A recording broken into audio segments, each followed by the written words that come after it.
Hello friends, இது என்னன்னு உங்களுக்கு தெரியுமா? இது தெரியாதவங்களுக்கு இது ஒரு சின்ன பதிவு. என்னென்னு பார்த்தீங்கன்னா வச்சுக்கோங்க, இதுதான் பலா. பாருங்கள், பலா பிஞ்சு இப்படி தான் இருக்கும். பாருங்கள் எவ்வளோ அழகாக சின்னதாக இருக்குது. இது பெருசானா தான் முள்ளாக பெருசாக அழகாக வரது. பாருங்கள், சின்னதில் இப்படி தான் இருக்கும். இதை பார்த்தீங்கன்னா சின்ன சின்னதாக தெரிஞ்சு பாருங்கள். இதுதான் முள்ளாக வரது. ரொம்ப சின்னதில் இப்படி தான் இருக்கும். நல்லா இருக்குல்ல? பாருங்கள், இப்போ பாருங்கள், பெருசு கடப்புறோம் உங்களுக்கு.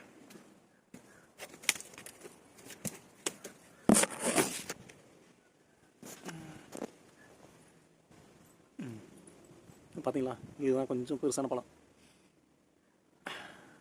இன்னும் ஒரு சீசன் வரல, வந்துச்சுன்னா இன்னும் பெருசாக காமிப்பேன். எவ்வளோ அழகாக இருக்குது, பசுமையாக இருக்குது பாருங்கள். உங்களுக்கு ஏதாச்சும் வேணுங்கன்னா எனக்கு கமெண்ட் பண்ணுங்கள், நான் உங்களுக்கு கொரியரில் அனுப்பிச்சி விட்றேன். இந்த பாருங்கள், மரத்துக்கு அடியிலேயே கை வச்சு பறிக்கிற அளவுக்கு இருக்கும். இப்போ பாருங்களேன்.